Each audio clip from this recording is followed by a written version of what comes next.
नमस्कार दोस्तों, आप लोगों का स्वागत है पीसीएस हिंदी एकेडमी में। दोस्तों, आज मैं आप लोगों को कक्षा 11 की एनसीईआरटी का अध्याय नंबर 2 पढ़ाऊंगा। दोस्त, आइए देखते हैं। अध्याय का नाम है पृथ्वी की उत्पत्ति एवं विकास। क्या आपको यह कविता याद है जो आपने अपनी नर्सरी की कक्षा में पढ़ी थी? ट्विंकल ट्विंकल लिटिल स्टार, बचपन से ही तारों भरी रातों से हमें हमेशा आकर्षित किया है। दोस्त, बताया गया कि बचपन से तारों भरी रातों ने हमें आकर्षित किया है। आपने भी इन तारों के बारे में सोचा होगा कि असंख्य प्रश्न आपके दिमाग में आए होंगे। कुछ इस प्रकार के प्रश्न जैसे आकाश में कितने तारे हैं, ये तारे कैसे बने हैं, क्या कोई आकाश के अंत तक पहुंच सका है। इन प्रश्नों के अतिरिक्त भी कई प्रश्न आपके दिमाग में आए होंगे। इस अध्याय में आपको जानने की ये टिमटिमाते तारे कैसे बने। दोस्त, बताइए कि इस अध्याय में आप ये जानेंगे कि ये टिमटिमाते तारे कैसे बने। इसके साथ ही आप पृथ्वी की उत्पत्ति व विकास की कहानी भी पढ़ेंगे। आरंभिक सिद्धांत। पृथ्वी की उत्पत्ति के संबंध में निम्नलिखित दार्शनिकों व वैज्ञानिकों ने अनेक परिकल्पनाएं प्रस्तुत की। दोस्त, बताया गया है कि पृथ्वी की उत्पत्ति के बारे में दार्शनिकों और वैज्ञानिकों ने अनेक परिकल्पनाएं प्रस्तुत की हैं। इनमें से कुछ प्रारंभिक एवं लोकप्रिय मत जर्मन दार्शनिक मैनुअल कांट का है। 1996 ईस्वी में गणितज्ञ लाप्लेस ने इसका संशोधन प्रस्तुत किया है, जो निहारिका परिकल्पना के नाम से भी जाना जाता है। इस परिकल्पना के अनुसार ग्रहों का निर्माण धीमी गति से घूमते हुए पदार्थों के बादल से हुआ है, जो कि सूर्य की युवा अवस्था से संबंधित है। बाद में 1900 ईस्वी में चेम्बरलेन और मोल्टन ने कहा कि ब्रह्मांड में एक अन्य भ्रमणशील तारा सूर्य के नजदीक से गुजरता है। इसके परिणाम स्वरूप तारे के गुरुत्वाकर्षण से सूर्य सतह से श्रृंगार के आकार का कुछ पदार्थ निकल कर अलग हो गया है। यह तारा जब सूर्य से दूर चला जाता है तो सूर्य सतह से बाहर निकला हुआ यह पदार्थ सूर्य के चारों तरफ घूमने लगता है और यही धीरे धीरे संघनित होकर ग्रहों के रूप में परिवर्तित हो गया। पहले सर जेम्स जीन्स के और बाद में सर हरोल्ड जेफरी ने इस मत का समर्थन किया। यद्यपि कुछ समय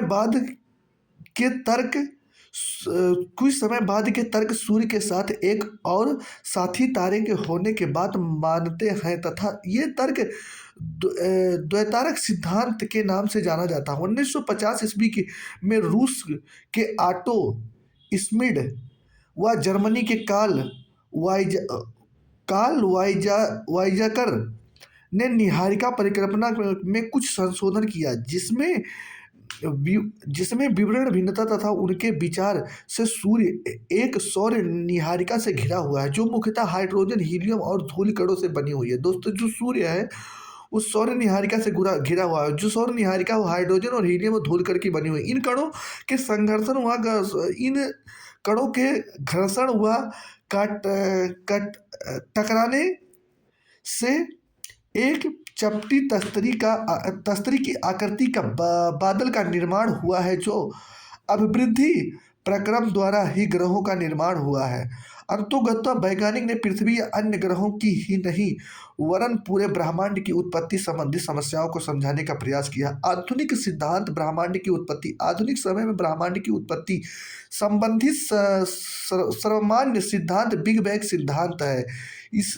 इसे विस्तारित ब्रह्मांड परिकल्पना भी कहा जाता है। 1920 ईस्वी में एडविन हब्बल ने प्रमाण दिया कि ब्रह्मांड का विस्तार हो रहा है। समय बीतने के साथ आकाश गंगाएं एक दूसरे से दूर हो रही हैं। आप प्रयोग कर जान सकेंगे कि ब्रह्मांड के विस्तार का क्या अर्थ है। एक गुब्बारा ले और उस पर कुछ निशान लगाएं, जिसको आकाश गंगा मान ले। जब आप उस गुब्बारे में फूकेंगे तो गुब्बारे पर लगे निशान गुब्बारे के फैलने के साथ साथ एक दूसरे से दूर दूर जाते प्रतीत होंगे। इस प्रकार आकाश गंगाओं के बीच दूरी बढ़ रही है। दोस्त बताया गया कि आप एक गुब्बारा लीजिए, उसमें निशान लगाइए इस केस से। उसके बाद जब आप फोलेंगे, जब फूकेंगे वो गुब्बारा जब फूलेगा तो वो बिंदु एक दूसरे से दूर जाएंगे। उसी प्रकार ब्रह्मांड का विस्तार हो रहा है। यद्यपि आप पाएंगे कि गुब्बारे में लगे चिन्ह के बीच की दूरी अतिरिक्त चिन्ह स्वयं स्वयं भी बढ़ रहे हैं, जबकि यह तथ्य के अनुरूप नहीं है। वैज्ञानिक मानते हैं कि आकाशगंगा के बीच की दूरी बढ़ रही है, परंतु पर्यवेक्षण आकाशगंगाओं के विस्तार को नहीं सिद्ध करते। अतः गुब्बारे का उदाहरण आंशिक रूप से ही मान्य है। बिग बैंग सिद्धांत के अनुसार ब्रह्मांड का विस्तार निम्न अवस्थाओं में हुआ है। आरंभ में वे सभी पदार्थ जिसमें ब्रह्मांड बना है अति अति छोटे गोलक एकाकी परमाणु के रूप में एक ही स्थान पर स्थित है, जिसका आयतन अत्यधिक सूक्ष्म तथा तापमान का घनत्व अ, अनंत था। बिग बैंग सिद्धांत की प्रक्रिया में इस अति छोटे गोलक में भीषण विस्फोट हुआ। इस प्रकार की विस्फोट प्रक्रिया से बृहद विस्तार हुआ है। वैज्ञानिकों का विश्वास है कि बिग बैंग की घटना आज से 13 अरब 13 अरब 13.7 अरब वर्ष पहले हुई थी। ब्रह्मांड का विस्तार आज भी जारी है। विस्तार के कारण कुछ ऊर्जा पदार्थ में परिवर्तन हो गए। विस्फोट के बाद 1 सेकंड के अल्पांश के अंतर्गत ही बृहद विस्तार हुआ। इसके बाद विस्तार की गति धीमी पड़ गई। बिग बिग बैंग होने के आरंभिक 3 मिनट के अंतर्गत ही पहले परमाणु का निर्माण हुआ। बिग बैंग से 3 लाख वर्षों के दौरान तापमान 4500 केल्विन तक गिर गया और परमाणुवीय पदार्थ का निर्माण हुआ। ब्रह्मांड ब्रह्मांड पारदर्शी हो गया। ब्रह्मांड के विस्तार का अर्थ है आकाश गंगा के बीच की दूरी का विस्तार होना। हर्बल ने इसका विकल्प स्थिर अवस्था संकल्पना के नाम से प्रस्तुत किया। इस संकल्पना के अनुसार ब्रह्मांड किसी भी समय में एक ही जैसा रहा है। यदि ब्रह्मांड के विस्तार संबंधी अनेक प्रमाणों के मिलने पर वैज्ञानिक समुदाय का अब ब्रह्मांड विस्तार का सिद्धांत के ही पक्षधर है। तारों का निर्माण प्रारंभिक ब्रह्मांड में ऊर्जा व पदार्थ का वितरण समान नहीं था। घनत्व में आरंभिक भिन्नता और गुरुत्वाकर्षण बलों की भिन्नता आई, जिसके परिणाम स्वरूप पदार्थ में एकत्रण हुआ। यही कारण है कि आकाशगंगाओं का विकास का आधार बना। आकाशगंगा असंख्य तारों का समूह है। आकाशगंगा का विस्तार इतना अधिक होता है कि उनकी दूरी हजारों प्रकाश वर्षों से मापी जाती है। एक अकेली आकाशगंगा का व्यास 80,000 से 1,50,000 प्रकाश वर्ष के बीच हो सकता है। एक आकाशगंगा का निर्माण की शुरुआत हाइड्रोजन गैस से बने विशाल बादल के संचालन से होता है, जिसे निहारिका कहा जाता है।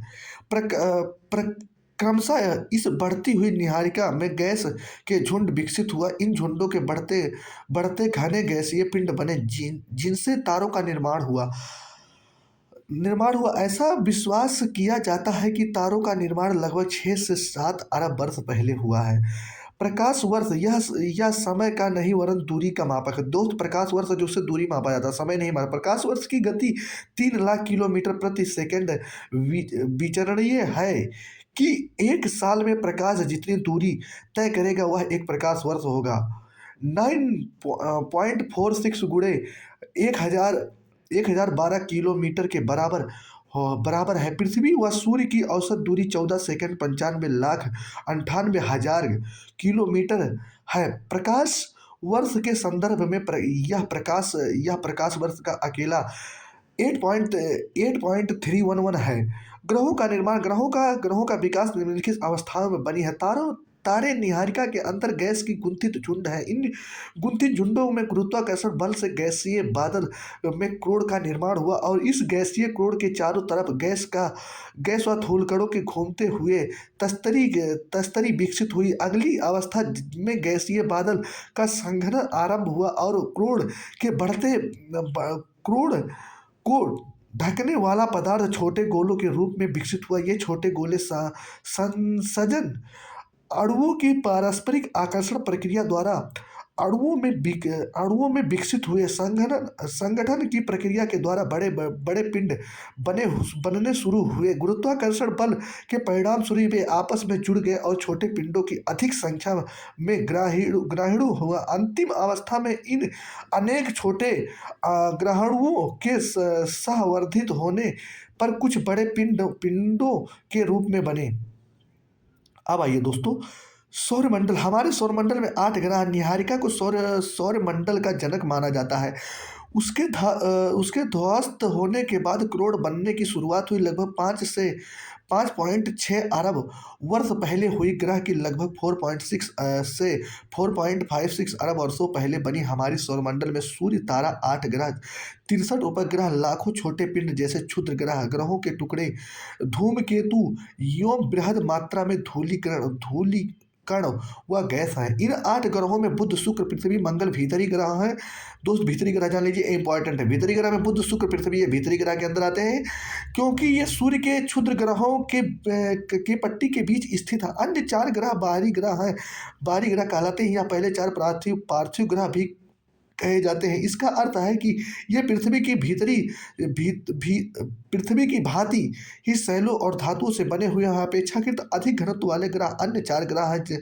ग्रह से बने विशाल ग्रह को जोवियन ग्रह कहते हैं। जोवियन का अर्थ है बृहस्पति की तरह। इनमें से अधिकतर पार्थिव ग्रह से विशाल है और हाइड्रोजन व हीलियम से बना है। संगठन वायुमंडल के सभी ग्रहों का निर्माण लगभग 4.6 अरब वर्षों पहले ही समय में हुआ है। अभी तक प्लूटो को भी एक ग्रह माना जाता था, परंतु अंतर्राष्ट्रीय खगोलीय संगठन ने अपनी बैठक 2006 में यह निर्णय लिया कि कुछ समय पहले खोजे गए अन्य खगोलीय पिंड 2003 में यूबी तथा प्लूटो बौने ग्रह कहे जाते हैं। हमारे सौरमंडल से संबंधित कुछ तथ्य सारणियों 2.1 में दिए गए हैं। भीतरी ग्रह पार्थिव ग्रह, जबकि दूसरे ज्यादातर ग्रह गैसीय ग्रह हैं। क्यों? पार्थिव ग्रह जोवियन ग्रहों के अंतर निम्न परिस्थितियों के फलस्वरूप हो सकते हैं। दूरी के अनुसार दोस्त व्यवस्थित किया। बुध, शुक्र, पृथ्वी, मंगल, बृहस्पति, शनि, यूरेनस, नेपच्यून। सूर्य की दूरी में खगोलीय एकक के अर्थात अगर पृथ्वी की मध्यम दूरी 14,95,98,हजार वर्ग किलोमीटर एकक के बराबर है। अब आइए दोस्त आगे देखते हैं पृथ्वी की उत्पत्ति एवं विकास। पार्थिव ग्रह जनक तारे में के बहुत समीप बने, जहां अत्यधिक तापमान के कारण गैसें संघनित नहीं हो पाई है। संघनित भी न हो सकी। जोवियन ग्रहों की रचना अपेक्षाकृत अधिक दूरी पर हुई है। सौर वायु सूर्य के नजदीक ज्यादा शक्तिशाली है, अतः पार्थिव ग्रहों से ज्यादा मात्रा में गैस व धूलकण उड़ा ले गई। सौर पवन इतनी शक्तिशाली न होने के कारण जोवियन ग्रहों में से गैसों को नहीं हटा पाई। पार्थिव ग्रहों के छोटे होने से इनकी गुरुत्वाकर्षण शक्ति भी कम रही है, जिसके परिणाम स्वरूप इनसे निकली हुई गैस इन पर रुकी नहीं रह सकती। चंद्रमा एक अकेला प्राकृतिक ग्रह है। पृथ्वी की तरह चंद्रमा की उत्पत्ति संबंधी मत प्रस्तुत किए गए हैं। सन 1983 ईस्वी में सर जॉर्ज डार्विन ने सुझाव दिया कि प्रारंभ में पृथ्वी व चंद्रमा तेजी से घूमते हुए एक पिंड थे। पूरा पिंड डबल दोस्त यह पूरा पिंड बीच से पतला व किनारे से मोटा था। डबल की आकृति में परिवर्तित हुआ और अंतोगत्वा टूट गया। इनके अनुसार चंद्रमा का निर्माण हुआ उसी पदार्थ से हुआ जहां आज प्रशांत महासागर का गर्त के रूप में मौजूद है। यद्यपि वर्तमान समय में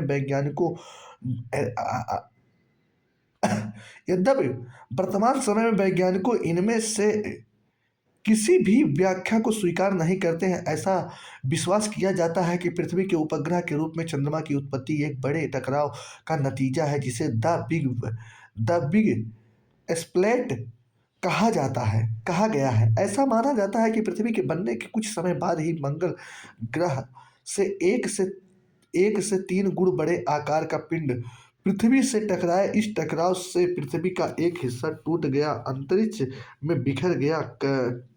टकराव से अलग हुए यह पदार्थ पृथ्वी के कक्ष में घूमने लगा और क्रमशः आज चंद्रमा बना।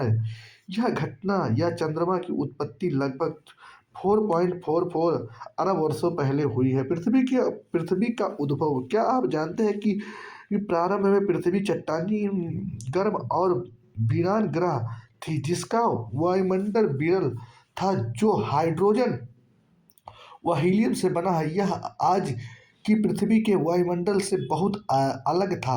अतः कुछ ऐसी घटनाएं एवं प्रक्रिया आवश्यक हुई होंगी जिनके कारण चट्टानी, वीरान और गर्म पृथ्वी एक ऐसे सुंदर ग्रह में परिवर्तित हुई जहां बहुत सा पानी तथा जीवन के लिए अनुकूल वातावरण उपलब्ध हुआ। अकेले कुछ भागों में आप पढ़ेंगे कि आज से 460 करोड़ सालों के दौरान इस ग्रह को जीवन का विकास कैसे हुआ। पृथ्वी की संरचना परतदार वायुमंडल की बाहरी छोर से पृथ्वी के क्रोड़ तक जो पदार्थ है वे एक समान नहीं है। वायुमंडलीय पदार्थ का घनत्व तो सबसे कम है। पृथ्वी की सतह से इसके भीतर भाग तक अनेक मंडल हैं और हर एक भाग में पदार्थ की अलग विशेषताएं हैं। पृथ्वी की परतदार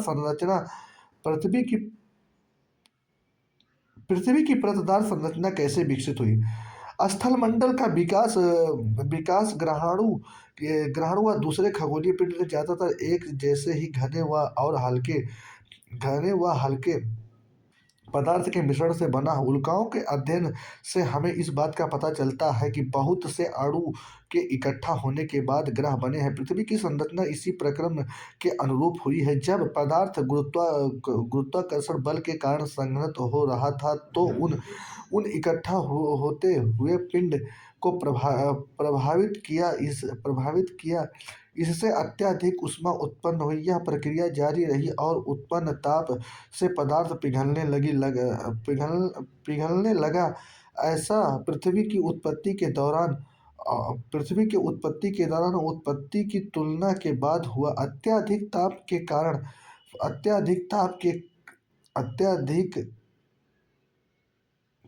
कारण पृथ्वी आंशिक रूप से द्रव अवस्था में रही और तापमान की अधिकता के कारण ही हल्के और भारी घनत्व के मिश्रण वाले पदार्थ घनत्व के अंतर के कारण अलग होना शुरू हो गए। इसी अलगाव से भारी पदार्थ जैसे लोहा पृथ्वी के केंद्र में चले गए और हल्के पदार्थ पृथ्वी की सतह के ऊपरी भाग की तरफ आ गए। समय के साथ यह और ठंडे हुए और ठंडे रूप में परिवर्तित होकर छोटे आकार के हो गए। अंततः यह पृथ्वी की भूप्रकृति के रूप में विकसित हो गया। हल्के व भारी घनत्व वाले पदार्थ के पृथक होने की इस प्रक्रिया को विभेदन कहा जाता है। चंद्रमा की उत्पत्ति के दौरान भीषण संगठन एक मिनट दोस्तों। भूवैज्ञानिक कालक्रम दोस्त बताया गया है। पहले आया है ईयान, फिर महाकल्प, फिर कल्प, फिर युग, फिर आधुनिक वर्ष पहले फिर जीवन। मुख्य घटनाएं। अब आप लोग आइए इधर देखिए क्या इधर लिखा था। चंद्रमा की उत्पत्ति के दौरान भीषण संगठन के कारण पृथ्वी का तापमान पुनः बढ़ गया। फिर ऊर्जा उत्पन्न हुई और यह विभेदन का दूसरा चरण। विभेदन की इस प्रक्रिया द्वारा पृथ्वी का पदार्थ अनेक परतों में अलग हो गया। पृथ्वी के धरातल से क्रोड़ तक कई परतें बनाई जाती थी, जैसे भूप्रकृति, प्रवाल, बाह्य क्रोड़ और आंतरिक क्रोड़। पृथ्वी के ऊपरी भाग से आंतरिक भाग तक पदार्थ का घनत्व बढ़ता है।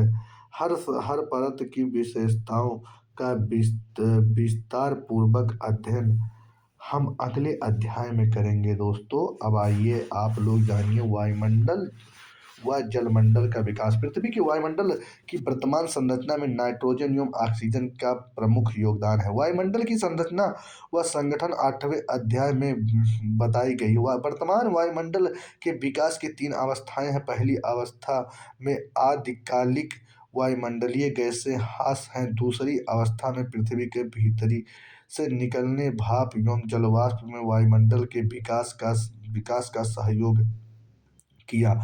अंत में वायुमंडल की संरचना में जैवमंडल प्रकाश संश्लेषण की प्रक्रिया ने संशोधित किया। प्रारंभिक वायुमंडल जिसे हाइड्रोजन व हीलियम की अधिकता अधिकता और सौर पवन के कारण पृथ्वी से दूर हो गया है कि ऐसा केवल पृथ्वी पर ही नहीं वरन सभी पार्थिव ग्रहों पर है। अर्थात सभी पार्थिव ग्रहों से सौर पवन के प्रभाव के कारण आदिकालिक वायुमंडल या तो दूर धकेले दिए गया है या समाप्त हो गया है। वायुमंडल के विकास की पहली अवस्था थी पृथ्वी के ठंडा होने और विभेदन के दौरान पृथ्वी की अंदरूनी भाग में बहुत से गैसीय जलवाष्प बाहर निकले हैं। इसी से आज वायुमंडल का उद्भव हुआ है। आरंभ में वायुमंडल में जलवाष्प nitrogen, carbon dioxide, methane, ammonia अधिक मात्रा में और स्वतंत्र ऑक्सीजन बहुत कम मात्रा में थी। इस प्रक्रिया जिससे पृथ्वी के भीतरी भाग से गैसें धरती पर आई, इसे गैस उत्सर्जन कहा जाता है। उत्सर्जन कहा जाता है। लगातार ज्वालामुखी विस्फोट से वायुमंडल में जलवाष्प व गैस बढ़ने लगी। पृथ्वी के ठंडा होने के साथ साथ जलवाष्प का सघन स्वरूप हो गया। वायुमंडल की उपस्थिति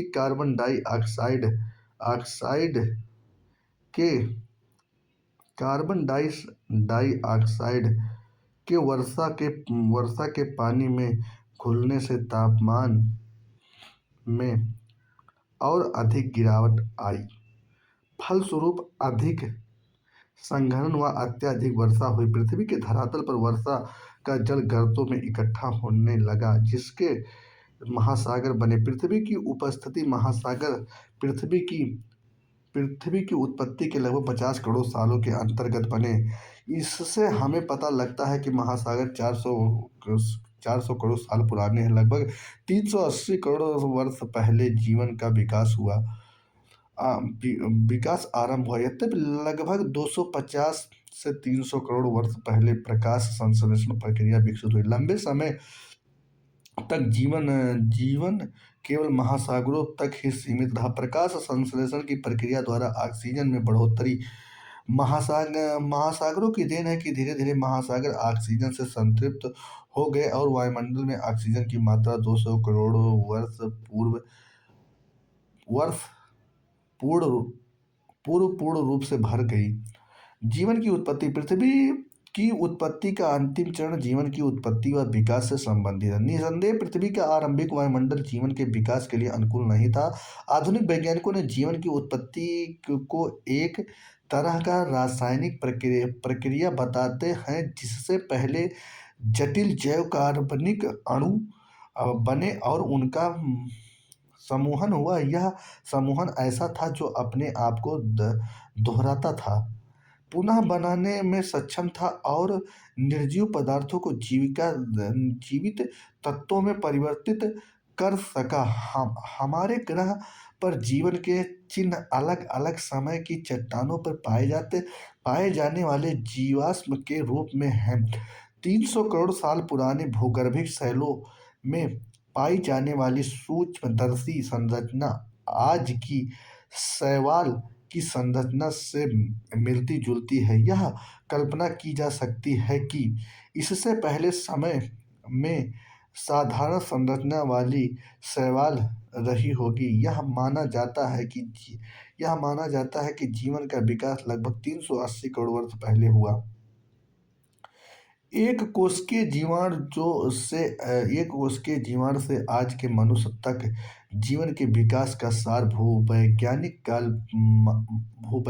काल मापक क्रम से प्राप्त किया जा सकता है। जैसे भूवैज्ञानिक काल मापक्रम पृष्ठ 18 में दर्शाया गया है। दोस्तों, मुझे उम्मीद है कि यह अध्याय आप लोगों को अच्छे से समझ में आया होगा। यदि आप लोगों को अच्छे से समझ में आया तो मित्रों इसको लाइक कियो और चैनल को सब्सक्राइब करो, सपोर्ट कीजिए प्लीज़ हमें, और अपने उन दोस्तों के पास शेयर कीजिए जो अभी एनसीईआरटी पढ़ना प्रारंभ